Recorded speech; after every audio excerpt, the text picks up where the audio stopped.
હરે કૃષ્ણ. સ્વાગત છે નૃપાસ કિચનમાં તમારું. તો આ સરસ ફૂલેલા દડા જેવા જાડા મઠિયા કોને કોને ભાવે છે? મારા તો તે ઘણા જ પ્રિય છે. તો દિવાળી આવી ગઈ છે, તો ચાલો તમે નાસ્તાની શરૂઆત કરી કે નહીં બનાવવાની? રેસીપી શરૂ કરીએ.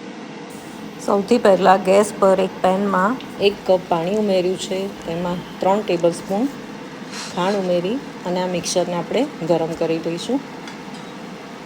ખાંડ ઓગળે એટલું જ ગરમ કરવાનું છે અને અડધી ટીસ્પૂન તેમાં તેલ ઉમેરી દઈશું.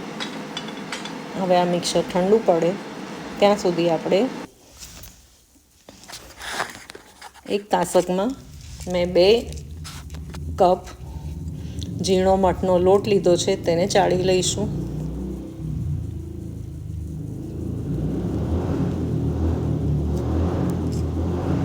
આ રીતે 2 કપ મેં લોટ ચાળી લીધો છે. હવે તેમાં અડધું કપ ઘઉંનો ઝીણો રોટલીનો જે લોટ હોય તે ઉમેર્યો છે. કારણ કે મારે ત્યાં મઠિયા પોચા ભાવે છે, તો થોડો ઘઉંનો લોટ ઉમેરીએ તો મઠિયા પોચા થાય છે અને ખાવામાં પૂરી જેવા મજા આવે છે ચા સાથે.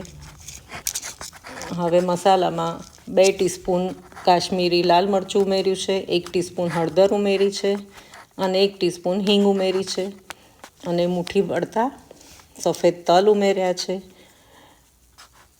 અને 1 મોટો ટેબલ સ્પૂન અજમો ઉમેર્યો છે. અજમાનો સ્વાદ આમાં ખૂબ સરસ લાગે છે અને મઠના લોટમાં થોડો અજમો હોય તો પેટમાં પણ ન દુખે. અને સ્વાદ મુજબ મીઠું ઉમેરીશું અને અડધું ટેબલ સ્પૂન જેવું તેલ ઉમેરી લઈશું.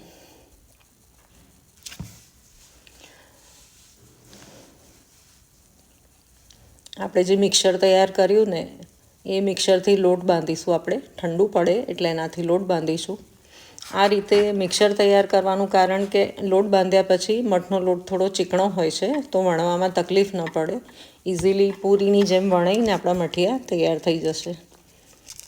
હવે સરસ લોટ બાંધી લઈએ. આટલા લોટમાં 1 કપ પાણી પૂરતું છે.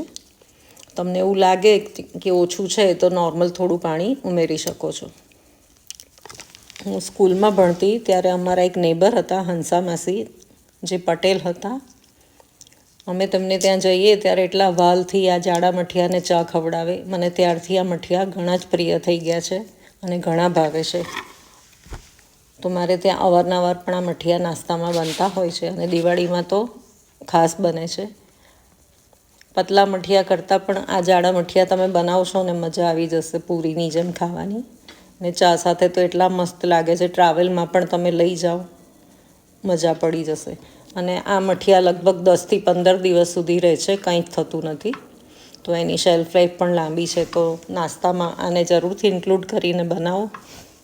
આપણો લોટ બંધાઈ ગયો છે, તેને તેલથી થોડું કેળવી લઈશું આપણે.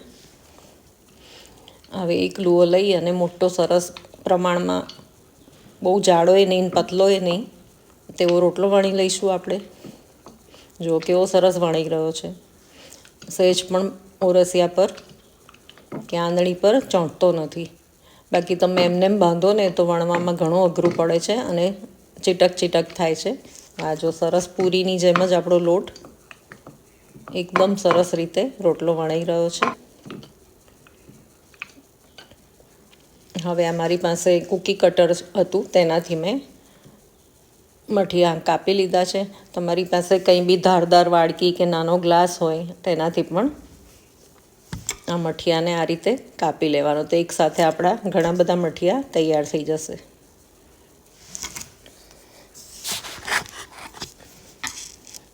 હવે જેમ જેમ લોટ એહરે એમ થોડોક ચીકણો થાય તો તેને આ ઓરસિયા પર આપણે બટર પેપર પાથરીને પણ વણી શકાય.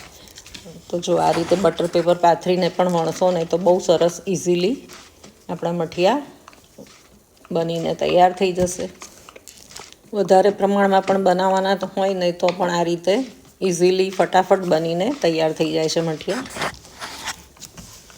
તમે નાના નાના ગુલ્લા પાડીને પણ મઠિયા વણી શકો છો, પણ આ રોટલો વણીને આ રીતે કાપી લો ને તો ફટાફટ સરસ ગોળ થવાની ઝંઝટ વગર આપણા મઠિયા ફટાફટ તૈયાર થઈ જાય છે. અને જો ચોંટે કાપતી વખતે તો તે તેલમાં બોળી દેવાનું કટર, થોડું તેલ લગાવી અને પછી કાપી લેવાથી આ રીતે મઠિયા આપણા સરસ તૈયાર થઈ જશે. તો જો ઘણા બધા એકસાથે મઠિયા આપણા બનીને તૈયાર થઈ ગયા છે.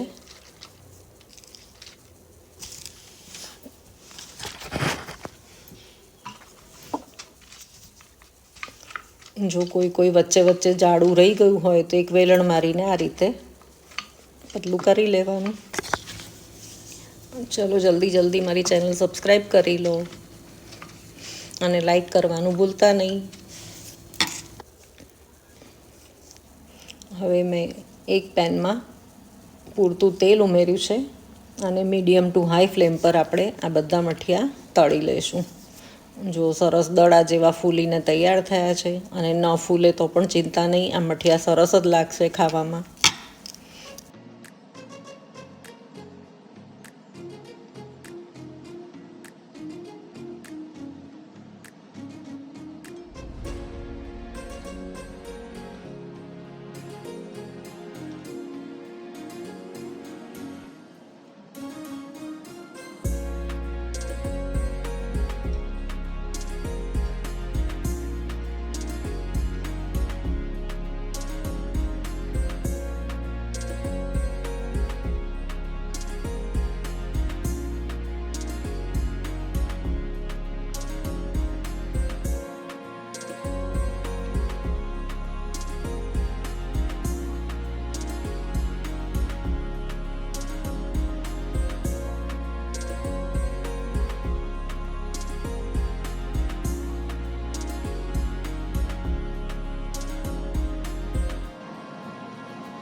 જુઓ તો 2 કપ મઠનો લોટ અને અડધો કપ ઘઉંનો લોટ, એમ અઢી કપ લોટમાંથી થાળી ભરીને કથરોટ ભરીને આપણા મઠિયા તૈયાર થયા છે. તમારે વધારે બનાવવાનું હોય તો માપ ડબલ કરી લેજો. છે ને, ખૂબ સરસ મઠિયા બનીને તૈયાર થયા છે. તો જરૂરથી બનાવો અને દિવાળી એન્જોય કરો. ફરી મળીશું આવી જ રેસિપી સાથે. ત્યાં સુધી આવજો ને ધ્યાન રાખજો તમારું.